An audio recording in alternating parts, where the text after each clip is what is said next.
Hoje a gente vai ver uma ferramenta muito poderosa que ela é capaz de ajudar você a criar aquele tão sonhado negócio que você quer, entender como é que funciona toda a estrutura e também auxiliar ao negócio que você já tem para poder alinhar e ver se todas as peças se encontram no lugar adequado. Dentro desse livro aqui, Business Model Generate, como eu posso ter um overview, enxergar a minha empresa inteira em uma só imagem, em uma só fotografia.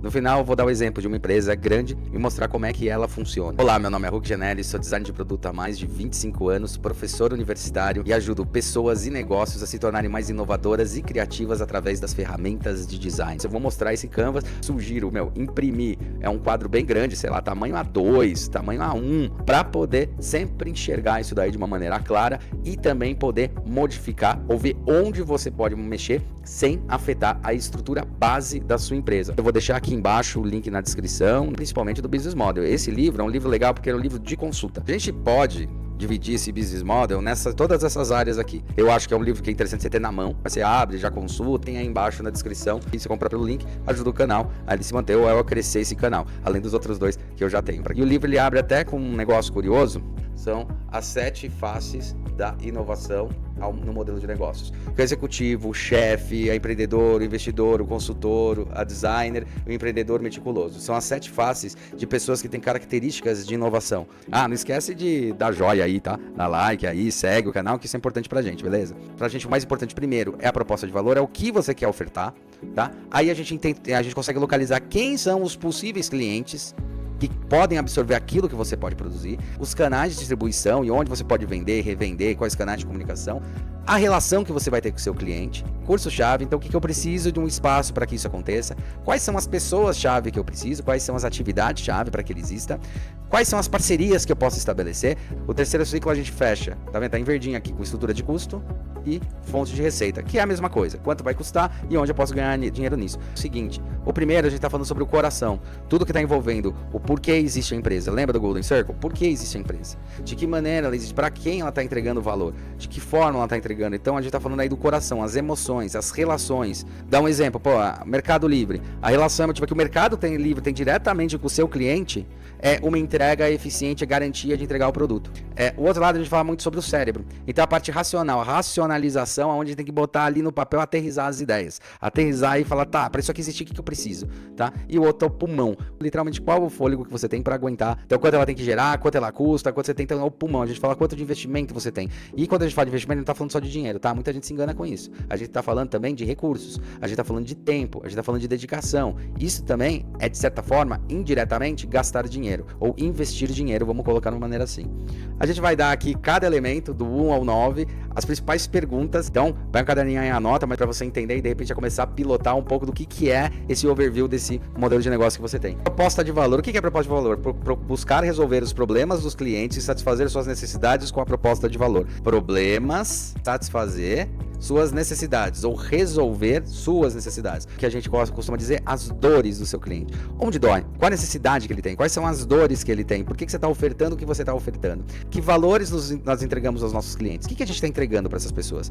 Que problemas do nosso cliente estamos ajudando a resolver? Que pacote de produtos e serviços, ou seja, o que eu estou entregando para ele? Pacote de produtos, serviços, produto tangível, serviço, o que eu estou fazendo? Oferecemos a cada segmento de cliente e quais as necessidades dos clientes que estamos satisfazendo. Muitas vezes uma empresa começa de uma ideia, de uma coisa que você viu, falar, olha, isso aqui eu acho que tem um mercado interessante. Então você tem uma ideia. Aí dessa ideia você entende qual é a proposta de valor que tem nela. Respondendo essas 4 perguntinhas que tem aqui já ajuda bastante. Na próxima, que é segmento de clientes, tá? Então, uma organização serve a um ou mais segmentos de clientes. Um ou mais segmentos de cliente. Você não tem geralmente um cliente, uma persona. A persona da minha marca é isso. Não, uma marca pode ter várias personas, inclusive essas personas podem mudar. Tem uma vez que a gente fez uma pesquisa para uma empresa, da BZ lá em Osasco, a gente falou, nosso segmento de cliente é classe C. Aí a gente foi fazer uma análise de campo e percebeu que não, tinha gente da classe A, por exemplo, e classe B, comprando coisa, principalmente durante a semana. A gente viu uma advogada que ela foi lá comprar uma blusinha de R$25,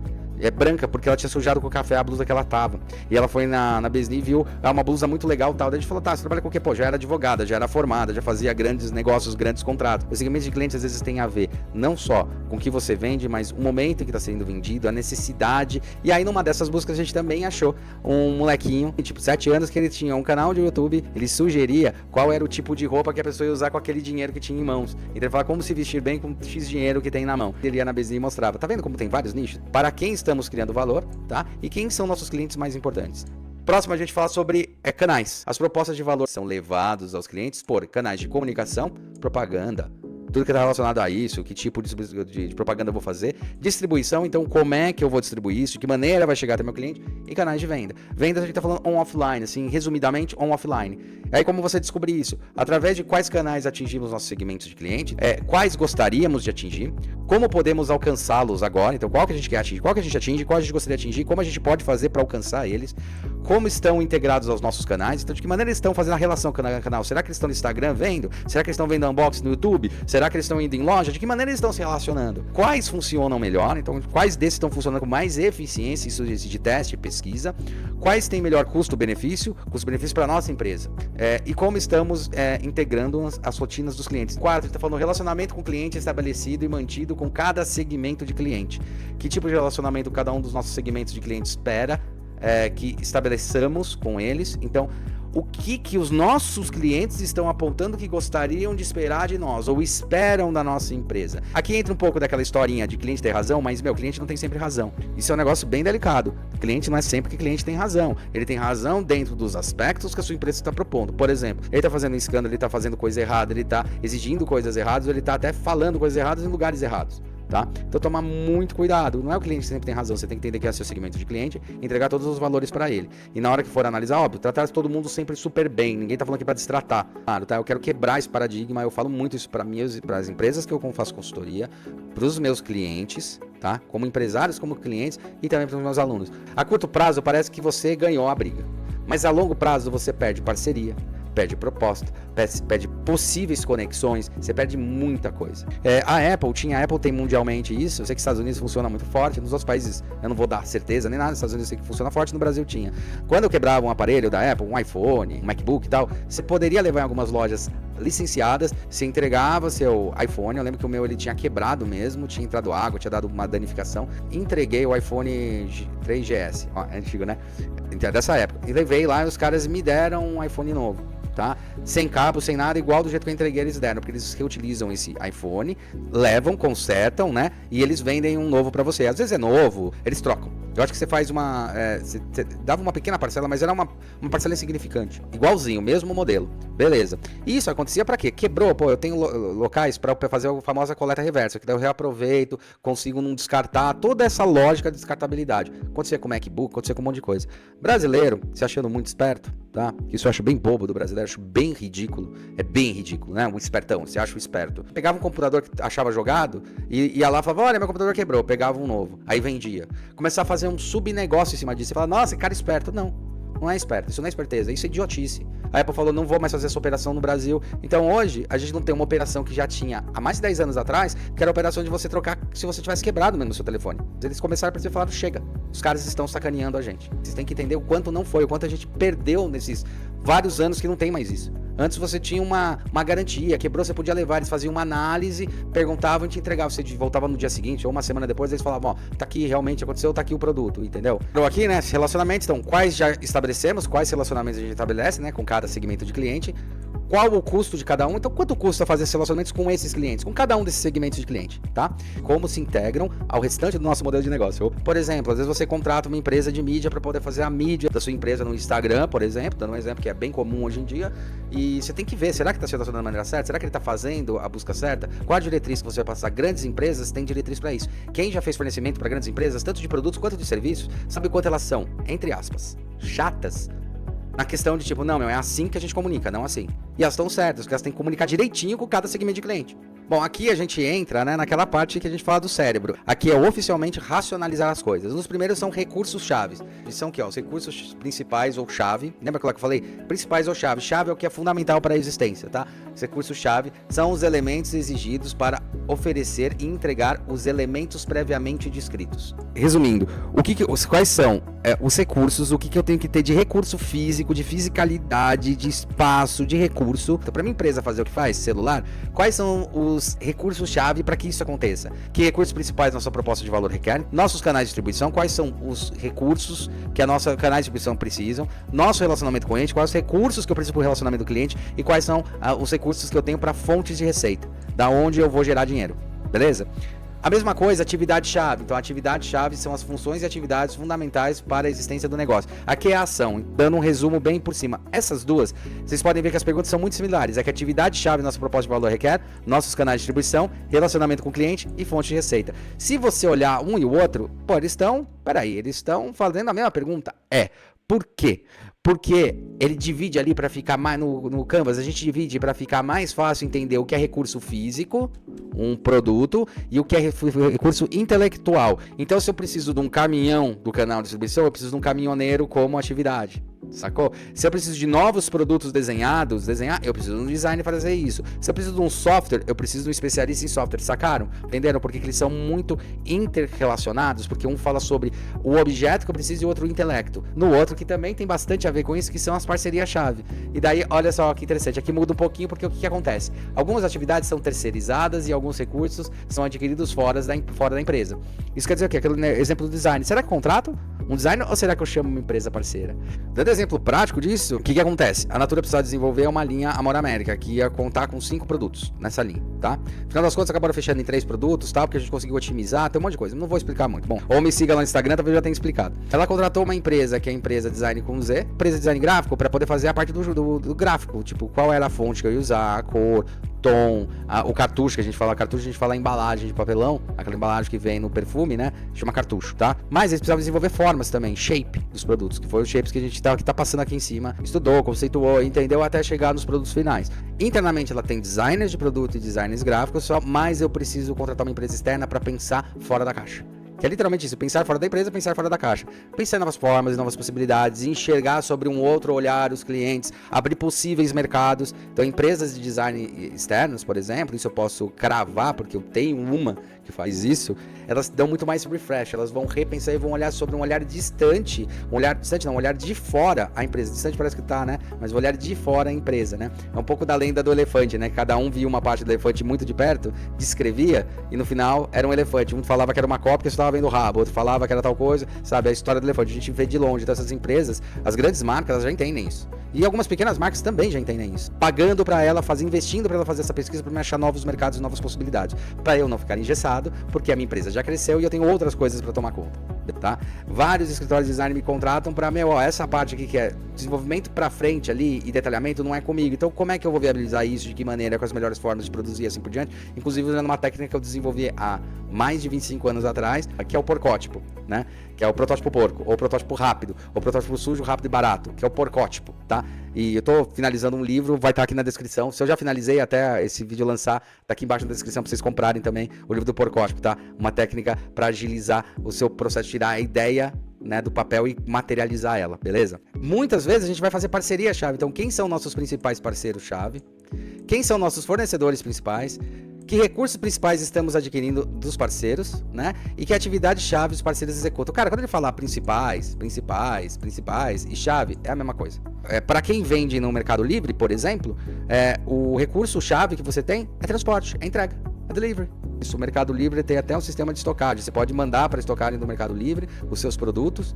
E eu acho que você paga um valor, eu não sei como é que é, não tenho certeza de como é. E até se alguém souber, fala aí embaixo. E daí você pode alugar esse espaço. Então ele dá até o recurso de alugar espaço para você deixar seus produtos lá e daí sai dessa fonte de distribuição. A Apple, lembra que a gente fala que a Apple não produz nada nos Estados Unidos? Hoje em dia até produz algumas coisas. É porque ele procura parceiros chaves para produzir isso. Tem vários, não tem só um que pode produzir o iPhone.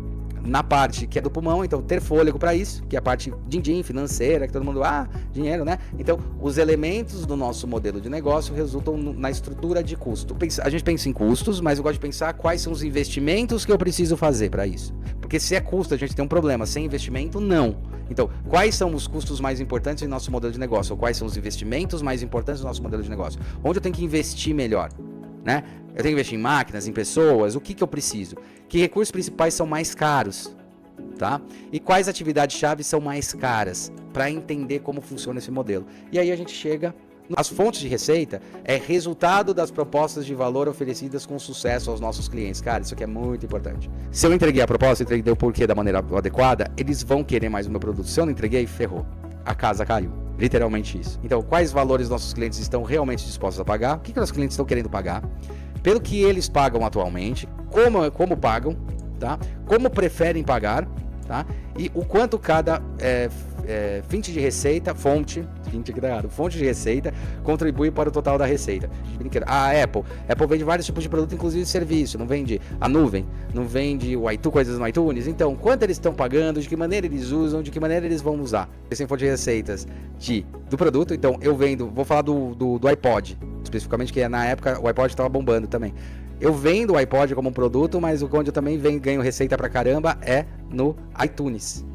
Então eu vendo música. Ali eu ganho muito dinheiro vendendo música e as pessoas ainda compram o produto para ouvir as músicas que eu vendo. Sacaram? Olha que legal esse modelo de negócio que trabalha com duas coisas, tá? Ó a Coca-Cola, por exemplo. Eu quero falar de algumas coisas mais específicas, né? Então, mas eu quero bater no ponto numa coisa importante. Bota com proposta de valor deles ali a própria Coca-Cola. A imagem da Coca tem muita relação com ela, então vender a marca Coca-Cola. Então, relação com as pessoas, eu tenho o Golden Circle aqui, depois dá uma olhada, né? Coca-Cola mexe com tudo isso dentro da proposta de valor e ela tá atingindo o cliente, certo? Ela atinge você. Você faz você ter desejo de comprar uma Coca-Cola, beber, nossa, a Coca-Cola geladinha agora vai bem, então até eu fiquei com vontade de tomar uma. Certo? Então, agora, olha pra esse cara aqui. Dá uma olhada qual é o segmento de cliente da Coca-Cola. Percebe se em algum momento nesse segmento de cliente da Coca-Cola, ela pega e fala assim, pessoas, homem, mulher, criança, de tal idade, de tal coisa, de tal segmento, tal. Aí você fala, não determina isso, mas aqui é para todo mundo, tudo bem, mas se você olhar, ela não descreve em nenhum momento, em nenhuma das duas descrições do segmento de cliente, ela descreve pessoas, ela descreve grandes marcas, ou outlets e marcas e supermercados enormes, grandes distribuidoras, tá? Ou pequenos negócios e restaurantes, Walmart, de Carrefour, né? Até a lojinha do Zezinho que fica aqui na esquina. Olha só que louco. Ele vende com proposta de valor a felicidade pra você, um monte de coisa e tal, mas no final das contas, é uma empresa que você nunca... Eu acho que é verdade, eu nunca comprei nada da Coca-Cola. Para pensar se você foi lá na Coca-Cola comprar alguma coisa, uma refrigerante da Coca-Cola. Existem até lojas hoje da própria Coca-Cola que você compra lá subprodutos dele. Chinelinho, caderninho, tal, não sei o que lá, você tem umas lojas em alguns lugares. Aqui no Brasil eu não lembro de ter alguma, tá? Mas você tem, isso eu sei que tem. Mas você não compra deles. O principal segmento de clientes dele é o B2B, nunca é o B2C. Só que a proposta de valor é para o B2C. Ele não fala, olha, grande empresário, grande indústria, grande supermercado, estou aqui, compre atacado, né? Compre atacado que é melhor. Tipo, ele não faz isso, ele vira pra gente e vende pro consumidor final. É o cliente falando, só que ele chega lá e fala pro Walmart, mas eu quero, aí puta, não tenho. Como é que eles resolvem isso? Eles têm que também garantir o quê? Distribuição. Então eles vão lá com o canal deles e eles falam, cara, a gente precisa atender essas demandas em qualquer lugar que tiver. Fato. Caminhões da Coca-Cola chegam em muito mais lugares do que recursos do governo e do que muitas coisas de entrega do correio. Coca-Cola vai até onde muita gente não vai. Quando a gente tiver colonizado a Lua, vai ter Coca-Cola na Lua. A Coca-Cola vai mandar a Coca-Cola para a Lua. Ela vai conseguir distribuir essa coisa. É impressionante. Isso tão é verdade que isso ficou debaixo dos panos. No bom sentido, a Coca-Cola não falou nada disso, mas eu sei que ela fez essa ação. Por pessoas que trabalham com a Coca, falando que ela é uma empresa séria. Como os caminhões dela chegam em qualquer lugar e ela tem como distribuir Coca-Cola, quando teve o problema da pandemia, a Coca-Cola ofereceu o transporte dos caminhões e de graça para poder levar os recursos necessários, porque eles sabiam como chegar lá, porque eles tinham canais de distribuição. Olha que do caramba. Eu tô falando sobre estrutura de empresa, estrutura de marca, tá? Ela é muito top nesse quesito. Aí é interessante isso para entender o quanto um modelo de negócio ele pode se adaptar. Eu quero vender para grandes marcas e eu tô ofertando para grandes firmas, grandes empresas e não sei o que lá, e na verdade o mais importante é o cliente. Eu costumo dizer para todos os meus clientes, para todo mundo que me tangencia, ou seja, que me conhece, que o mais importante não é meu cliente, o mais importante é o cliente do meu cliente. Resumindo, o mais importante não é fazer o projeto para a Coca-Cola, o mais importante é fazer o projeto para o cliente da Coca-Cola. Não quero dizer que a Coca-Cola não é importante, mas é o cliente dela que vai fomentar ela a existir. Você só vai vender mais se o cliente quiser mais daquilo. E esse business model, né, ele vai ajudar e muito a você entender. Dá pra fazer isso com qualquer empresa, com qualquer negócio, tá? Eu acho que se você quer entender onde você tá, onde você quer chegar, cara, demorou pra você imprimir isso daí, fazer, inclusive você consegue esse Canvas até no tablet, em computador pra você ir colocando os post-its, tem de toda forma. Eu sugiro que seja físico e esteja na tua cara. É mais rápido, é mais dinâmico, porque muitas vezes a ideia do tipo, nossa, tive uma ideia disso daqui, até você abrir o aplicativo, lembrar, você pode ter se perdido. Ideia na hora, escreve no post-it e prega lá, pode até escrever no próprio Canvas, não tem zero de problema isso. Você comprar com o link aqui que tá aqui, você vai ajudar o canal. Tá? E também você vai ter um livro do caramba, não custa mais para você comprar pelo link. Tá? Tem um curso aqui embaixo também e tem a mentoria. A mentoria é o que a gente faz com as empresas e negócios. Tem fundamentos em cima do business model, em cima do Golden Circle, em cima do design thinking, tá? Em cima de proposta de valor, em cima de um monte de ferramentas que a gente montou esse canvas que a gente chama inteligência do negócio. Todo mundo que auxiliou, tá? Eu nunca parei aqui para contar quantos são, mas devem ser mais de 150 pessoas dentro desse nível. Então esse livro ele não foi criado por um acaso, ele foi testado, foi entendido, foi usado as ferramentas clássicas de desenho, de empresa, para tentar achar uma maneira mais eficiente, mais lógica, de eu conseguir entender a minha empresa que eu tenho, ou o negócio que eu quero criar, de uma maneira mais harmônica. Porque vamos ser honestos, na cabeça de quem criou, isso às vezes é muito claro, mas não é claro na cabeça de todo mundo. E eu posso dar certeza para você que depois de um tempo de você pilotando a sua própria empresa, depois que você cria ela, você cai no risco e cai na questão do vício. O famoso engessamento. Engessamento acontece com todo mundo em todas as áreas. Engessamento nada mais é do que um termo que a gente usa, um termo coloquial que a gente usa para dizer de uma pessoa ou uma ação que a gente faz meio no automático. É como se fosse o automático. Só que o automático que você está fazendo é operacional. O engessamento é aquele momento que você fala, puta, já tô fazendo, tá funcionando desse jeito, cara, pra que eu vou mexer nisso daí? Você acaba engessando, então você acaba não propondo novas possibilidades.